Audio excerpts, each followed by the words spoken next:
Hi, I'm Laura Cox Kaplan. Welcome to She Said podcast. Here on this podcast, we talk about the building blocks and the micro habits that help us create real and lasting influence. What do I mean by that? Well, we're talking about the kind of influence that helps you achieve your goals and whatever it is in life that you want to accomplish. But perhaps most importantly, it's the type of influence that helps you create real impact and that enables you to truly thrive. Hey, friend, welcome to episode 279. Do you ever feel like the world has turned into this ill-mannered, totally uncivilized place where civility and politeness often feel like things of the past? Well, I recently read Alexandra Hudson's new book, which is called The Soul of Civility: Timeless Principles to Heal Society and Ourselves. I'm not sure what I was expecting to learn from Lexi's book, but frankly, I was completely blown away by the thoughtful deep dive that she takes into this topic of civility. And I was really excited to have Alexandra, who also goes by Lexi, join us on the podcast to share her perspective and why she wrote this book. Now, in addition to being an author and a thought leader, Lexi is also the founder of something called the Civic Renaissance, which is a publication and community that's dedicated, in Lexi's words, to beauty, goodness, and truth. A lot to love about that, right? I have included a link to Lexi's complete bio in the show notes for this episode. Again, it's episode 279. And friend, if you are looking for a really relevant and very thought-provoking read for either yourself or your book club, I really think this one is perfect. It hits at just the right moment as we head into this year's election cycle. And it addresses so many of the feelings and thoughts and emotions that, frankly, can be really difficult to work through, especially when it feels like the stakes are so high. This is not a book on politics, but rather a book on how our personal identities in many ways have become captive to our politics, which is really fascinating. It's also about the responsibility that each of us can take to begin to shift this problem, including the power or the impact of other orientedness and where that comes into conflict with so much focus on self care. Talk about the power of influence. There are just so many themes that really resonated with me, and I hope the same will be true for you. This book took Lexi about 10 years off and on to write, and it shows. It is incredibly well researched, and it dives deep into the foundations of both civility and politeness. And I think you will really appreciate it. As always, friend, I love to hear from you. So I want to know what you thought about this conversation once you've had a chance to listen. You can message me on LinkedIn or Instagram. You will find me at Laura Cox Kaplan. So be sure to reach out with your thoughts. For now, though, friend, here is episode 279 with Alexandra Hudson. Her friends call her Lexi, and that's what I do in this conversation today. Lexi, welcome to She Said, I am so thrilled to have you here. Laura, such a pleasure. Really grateful to you for having me on. Well, I'm happy to have you. And as I mentioned to you before we started recording, I really, really love your book. It is a very thoughtful and even more importantly, thought provoking work on this concept of civility. I want to start our conversation by having you talk about the confusion and the difference between civility and politeness, which we tend to conflate, but they are very different things. Let's talk about that. Yeah, I love etymology. I love the story behind our language, but it's really interesting. You're right. People do often conflate these two ideas, civility and politeness, whether they want more of it in our public life or less of it, whether they claim, manners, etiquette, civility are the tools of, the patriarchy and people in positions of power to keep the powerless powerless. They Mm, both these modes insufficiently appreciate that there is this important distinction. We've been doing conflating these ideas for a very long time. Samuel Johnson, in the first English dictionary in 1755, defined civility in terms of politeness, politeness in terms of civility. We've been doing it ever since. So, no one's really at fault here. But my book, I aim to bring more clarity to our language. That's the beauty of English, is that it's descriptive. That's how Johnson approached the English language. It was like how people were using words, and it's changeable, in contrast to a language like French. The Académie Française, they're this custodian of the French language, and doesn't matter how French people use French, the Académie Française, and it's always correct, right? But that's the beauty of English. It's organic, and I think we need this distinction for our moment now. So I argue that politeness is manners, it's etiquette, it's technique, it's external, whereas civility is internal. It's not just manners, it's not the outside stuff. It's a disposition of the heart. It's an orientation towards others, a way of seeing others as our moral equals who are worthy of a bare minimum of respect by virtue of our shared moral status as members of the human community. And that sometimes, crucially, actually loving, actually respecting someone requires being impolite, telling hard truths, engaging in robust debate. And in our world today, we're kind of afraid of offending others. We're afraid to risk putting ourselves. We're afraid of stepping on people's toes. But we forget that risking offending someone, risking telling someone a hard truth is actually a way to love and respect others. And it's certainly what we need. That kind of debate is the lifeblood of a democracy, of American democracy. So I yeah. argue throughout the book that we need more civility, less politeness, actually respecting, actually loving others, and less just pretending to do so through the gestures and the norms and the manners and the techniques. Yeah.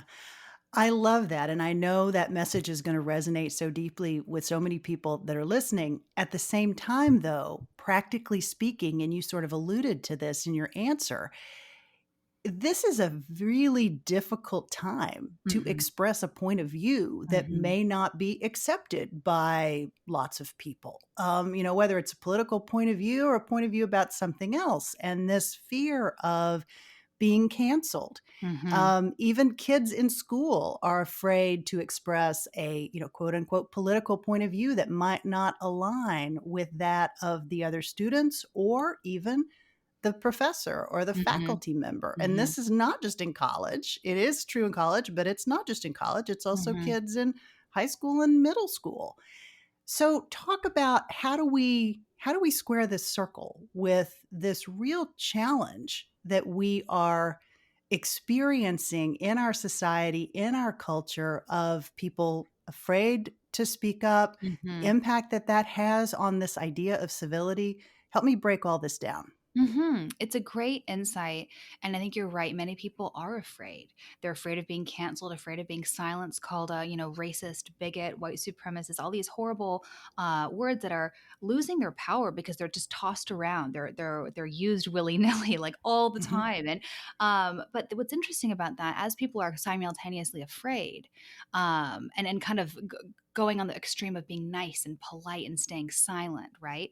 Um, they're simultaneously supporting strong men, like the kind of Donald Trump effect, that are unafraid, right, Mm. unapologetically puncturing through the culture of silence and hypocrisy and the tone policing, the political correctness, and that's all of that's Donald Trump's appeal. That's his promise, right? He's your bully. He's going to stand up for you because you have been silenced, you've been marginalized, and I think so. I learned this firsthand when I was in government. I was with Secretary DeVos at the United States Mhm. Department of Education, and I saw these two extremes, both within my political team and in the civil service. But I had been raised by my mother, this etiquette expert, Judy the Manners lady, who trained me to be courteous and other oriented and polite to everyone I met.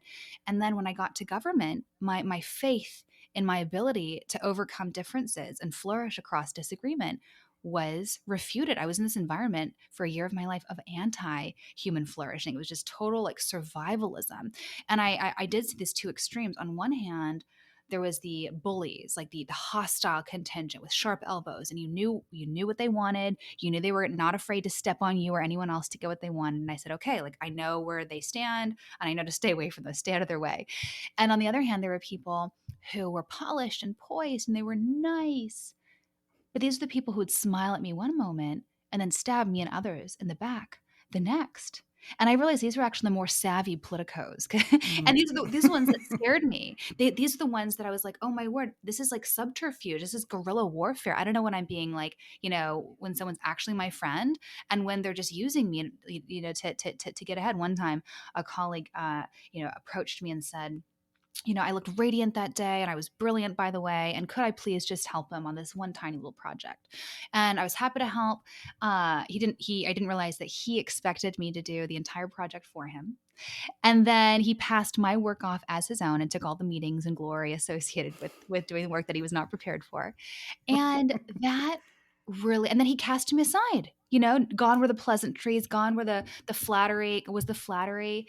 And I felt really used. And I was like, that seems so short-sighted. It's like we work together. I'm not going to be inclined to help you next time you need help. And like, we all need help from some time or another. And so what I realized in this experience, that these two extremes, the extreme like belligerence and hostility and the extreme politeness, those Mhm. I experienced at a macrocosm, but they kind of also embody the two extremes in our world and our public discourse today.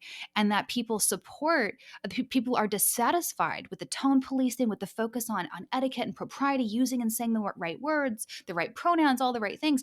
And what do? They gravitate to what they think is the antidote, the bully, the hostile, the belligerents, to puncture that Mm. culture of hypocrisy, kind of the Donald Trump effect. But really, those are two extremes that are two sides of the same coin. They seem like polar opposites, but they fall into these two excesses. Both actually instrumentalize other human beings. They insufficiently appreciate others, um, as beings with dignity and worth and worthy of a bare minimum of respect by virtue of our shared moral status as members of the human community. So again, they seem like polar opposites, but extreme hostility, extreme politeness, actually very similar. And what we need instead is and this led me to realize this essential distinction between civility and politeness. And that politeness, focusing on just talking nicer together, focusing on the norms and gestures, that's never, the surface level fixes are never going to be enough to help us Mm. peacefully coexist and even flourish amid disagreement and difference. That we're all, if we just focus on the politeness, we're always going to be tempted to these two extremes. But instead, we need civility, the disposition, and to cultivate civility and to celebrate civility in our public life, the robust truth telling and spirited dialogue that is also respectful, that those are not mutually exclusive things. It's actually like what a democracy in fact depends on. So what can we do about it? We can seek to embody and also celebrate in our public leaders true civility, and not rewarding the faux kind of pandering of politeness, or the bullying and Mhm. dehumanization of that other extreme of hostility.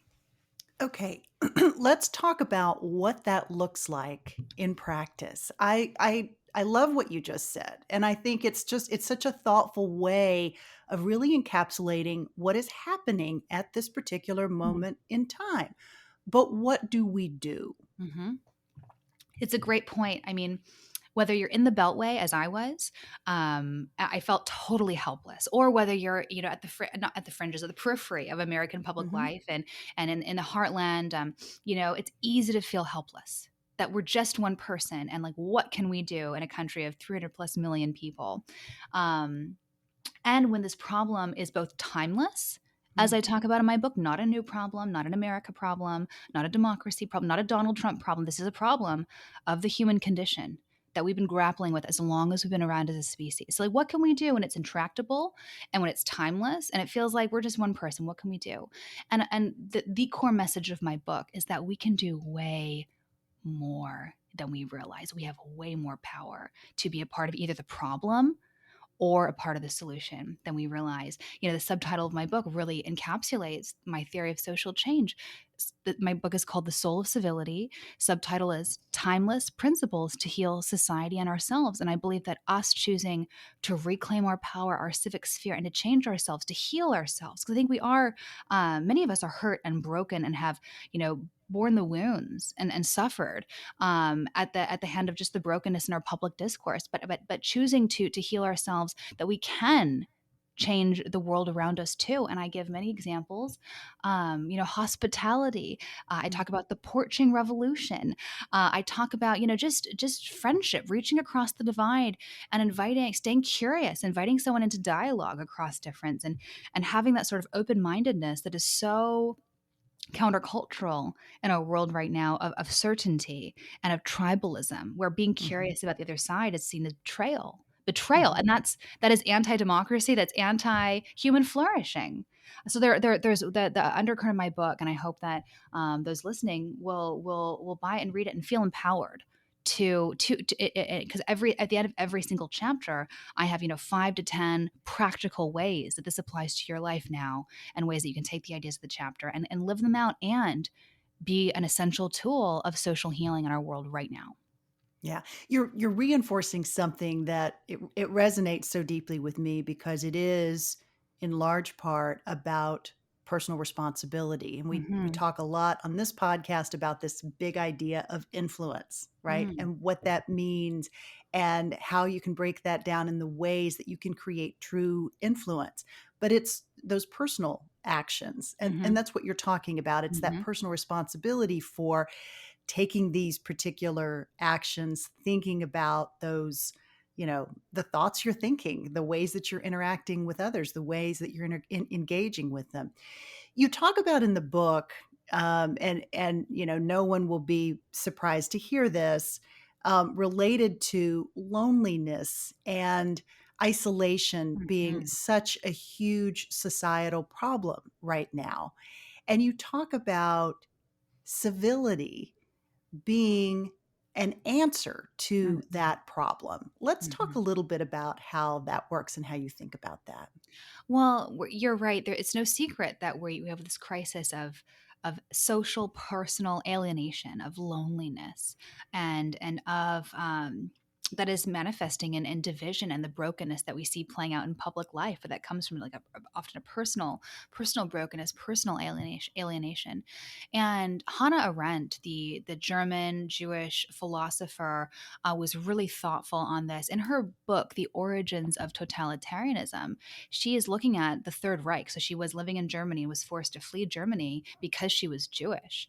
And she talks about the crisis of alienation in the Third Reich that helped lead the way for a strongman, Adolf Hitler, Mm, to come to power. That there is a real connection between totalitarianism and alienation, and so that this is a threat to our democratic institutions. And yet, what's interesting is that though this is a core threat to our democracy, our free and flourishing way of life, our institutions cannot fix alienation. It is a local, it's an individual, it is a personal, voluntary, mm, a cumulative act of voluntary acts that can be a part of the solution, which is why I didn't write my book to Congress. I wrote my book to everyday Americans as a handbook to social healing, personal and societal. That we can't have I have a whole chapter, for example, on hospitality, which is a high and noble expression of civility, of reaching across the divide and transforming the outsider to the insider, the stranger into the friend. I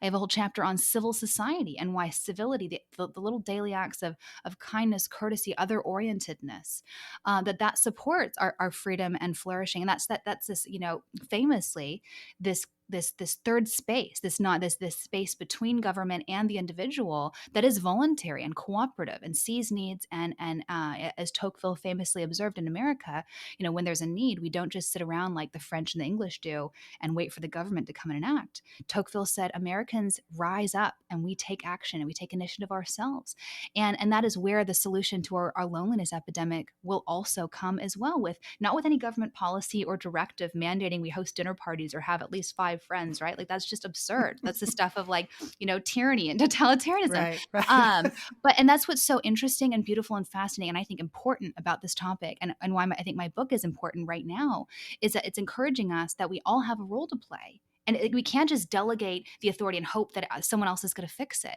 We certainly can't just blame or expect our public leaders to. It starts with us, and it starts right now. Yeah. So you come to this notion of understanding and really embodying this idea of hospitality very naturally. You mentioned your mother a moment ago. I'd love for you to talk about how you grew up and how this idea of hospitality was really ingrained in your upbringing. Yeah, my mother, she's the most other oriented, gracious, kind person I've ever known, and I think maybe has ever walked the earth. She's just a remarkable human being, and not a mean spirited or malicious bone in her body. And our home growing up was just a revolving door of strangers. And so it's funny. And so that's how I was raised. And that's how, my husband and I we love having dinner parties. We love hosting. Although it's funny now, my parents are currently staying with us, and they plan to be, living with us for an extended amount of time each year, which is great because I have two young kids and they love their grandparents, and I love the Wonderful. childcare help. But the funny thing is, my mom will just be out for a walk and she'll be constantly just bringing home strangers. And I meet my neighbors because she just brings people into my home for tea. And I'm like, okay, welcome. I'm in my pajamas, or I'm about to hop on a podcast, but, welcome. Great to meet you. And, sometimes it's like, mom, have a little bit more discretion. Like, it's not your home. This is my home. It's not your home. But it's so true. It's just, it's an indefatigable will to know and see and love others. That's unquashable. Even when I say mom, just know people today. I love people, but I also love my alone time. And I have strict boundaries in place to protect Mhm. my mental health and my, personal habits of renewal and restoration and resilience. And my mom is just go, go, go, other humans all the time. And so but even, so she's that's just the way she's built, like a zealous extrovert. And that was just a part of the fabric of our home. And it was also a funny dynamic because my dad is a zealous introvert. And so it was in the same way I'm vexed when she's bringing strangers into my home, my dad's like, come on, again, another another human being. And of course, he's always down for a good conversation and loves to enjoy hospitality. So that was just a part of our home life growing up. And my mom, she also speaks many different languages, and she has this hobby of learning to speak languages, saying hello and common greetings and common sayings and songs in other languages. And so she can greet people in 45, 50 languages. And it's just a Amazing. way, it is amazing. And it's that's a very practical hospitality. She's lived all over the world, but we've spent a lot of our lives, I'm from Los Angeles, but raised in Vancouver, Canada. But they're very multicultural um, places, right? The world comes here, and the world is all around us all the time, and we don't appreciate that. And when you're a minority in a culturally dominant society, when someone from the culturally dominant group reaches out and sees and knows and loves you using your native tongue, that's unbelievable. Let alone when it's a tall, beautiful blonde woman who's not just, I know your language, but come into my home for dinner sometime. It's unbelievable. Drives me crazy sometimes, I will be honest with you, but she has just blessed so many other human beings in her life. And she got it from my grandmother, who I write about in my book. I call my grandmother Margaret. I call her the concept that I coin and unpack in her life is the mellifluous echo of the magnanimous soul. Just the Mm. power of one person, one magnanimous soul who's so self-composed that they become utterly self-forgetful when they engage with others in the world and are just totally other-oriented and present with others. That leading your life that way of just presence and other-orientedness, it leaves a mellifluous echo in your wake, a virtuous cycle, that a gift that keeps on giving across time and across place. We all know those stories, the sort of J.D. Vance hillbilly elegy narratives of one, or personally, the stories that dominate our headlines of drug addiction, of crime, one person's mistake, selfishness that affects dozens of others in their immediate Right. sphere, right? And across generations too. Vicious cycles that are put into play when other people act according to their self-love and according to selfishness. But the inverse is also true. We know that people have power to make the world worse and to negatively affect those around them. But the inverse is also true. And people choose to live their lives according to this logic of other orientedness. There is great power in ways that we will never see and are unquantifiable, and we will never appreciate this side of eternity, to make the world a better, brighter, more connected place. And that was my grandmother, Margaret, my mom's mom. That's my mother, and that's what I aspire to be, although I do so imperfectly, and that's what I aspire to embody. And for my kids as Mm. well. I want the spirit of true civility, genuine love, wanting to know, see, and be present with others. I want that to pervade our home life and be an example to them. Like, that's another way in which we can each be part of the solution. We insufficiently appreciate the way our lives are testaments to these ideas, especially to the young ones. Even if we're not actively parents, there are always people watching us, always young people looking up to Mhm. us, whether we want to or not. And that's a powerful instructor, a powerful teacher, probably the most powerful one, in fact. Yeah, absolutely. That's a really beautiful thing. I'm thinking as you were saying that, I was thinking about, and you mentioned this, the self-love or the self-focus aspects of actions, and there's so much emphasis on self-care and Mhm, all of these things, which are not bad things, to be clear, right? Self-care mhm, is not a terrible mhm, thing, and mhm. setting boundaries to say, just as Right, you said, that your mother's an extrovert and you maybe are a borderline introvert, and right. that's perfectly okay, and you do have to set some boundaries so that you can perform at your highest and most optimal best.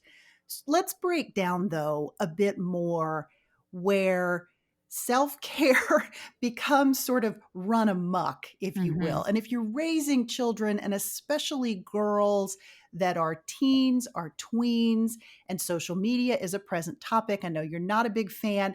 I am, but also recognize that we have to manage that.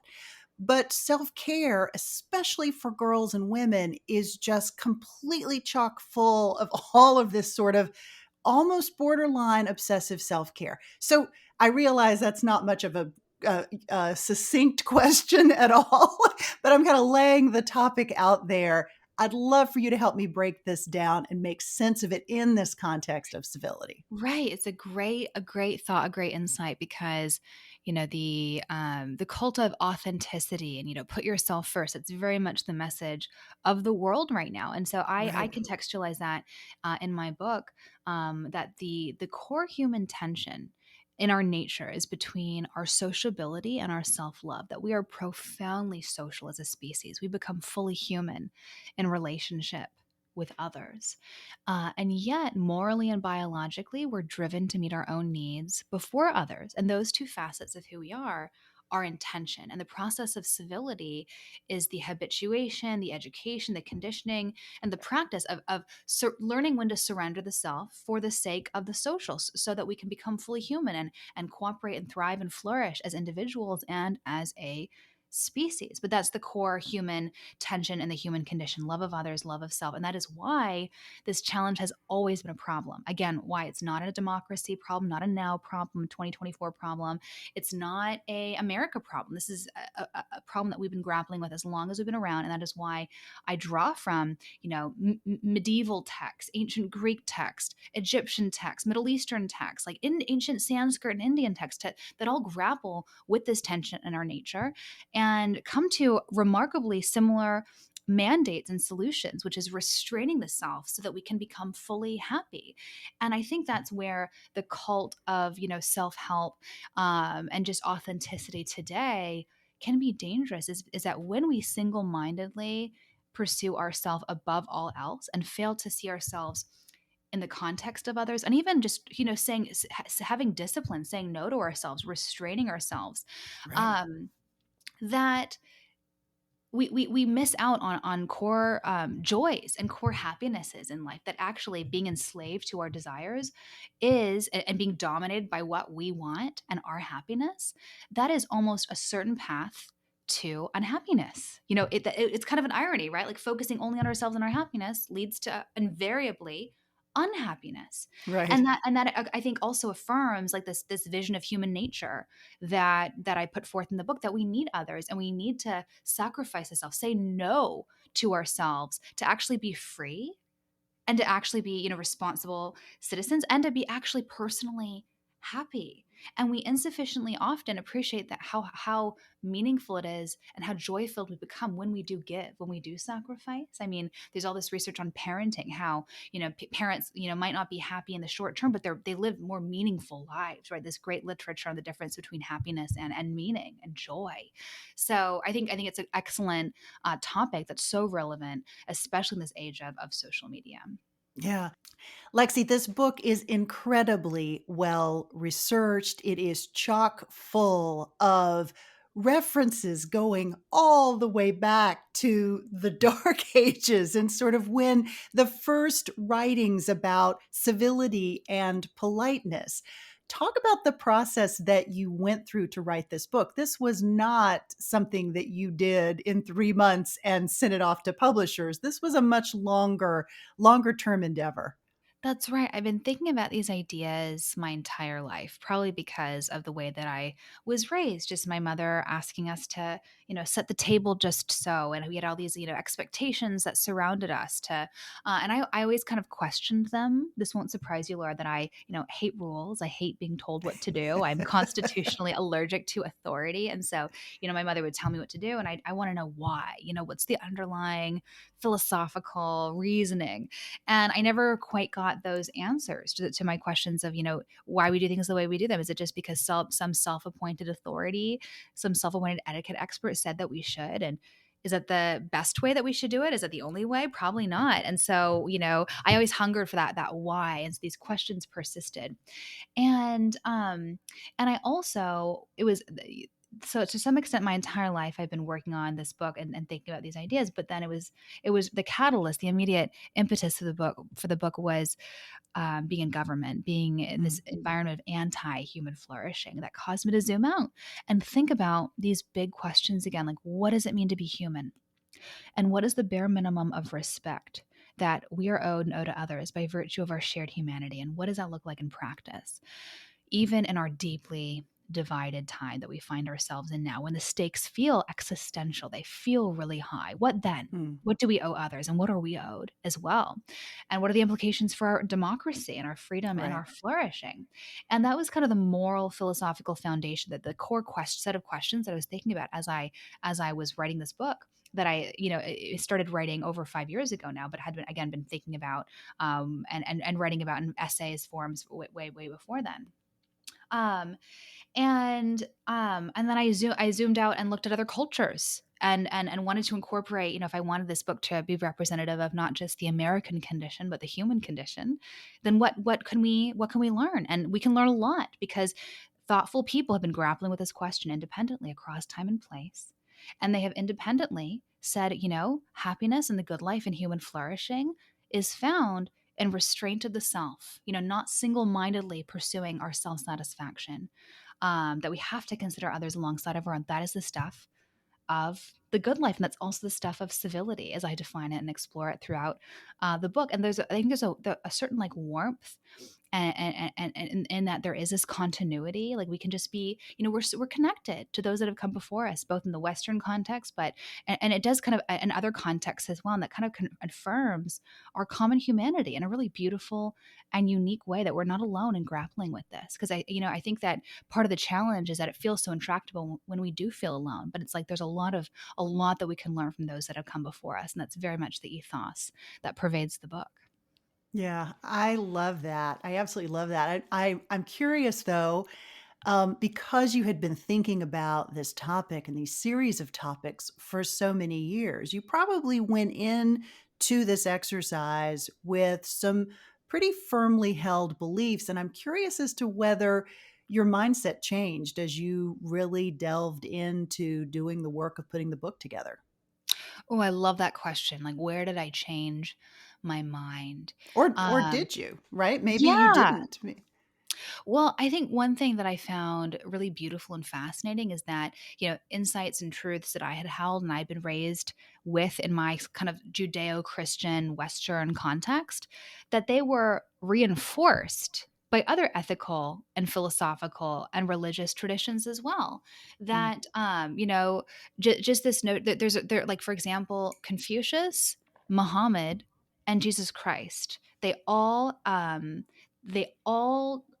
paint this picture of human nature as inherently fallen and selfish, and that the good life is found in overcoming that selfishness and flourishing with others. And there are precepts and mandates and maxims in all of those traditions that are about rising above ourselves. And I think that's really interesting and beautiful, that I'm a Christian, but that people have come to truths that I accept independently of revelation, independently of reading, the Judeo-Christian scriptures that I hold to be divinely inspired. I think that's really interesting and beautiful. And I don't feel like I'm compromising my philosophical, religious, ethical precepts at all by saying that's fascinating that other people have observed the human condition and come to independently ideas about how to do this thing called life together. I think that's Mm. beautiful and fascinating. And I think that's especially interesting and relevant in our own context, where religious authority doesn't really matter, that we pride ourselves on being a secular nation, right? Separation of church and state, even though that's not,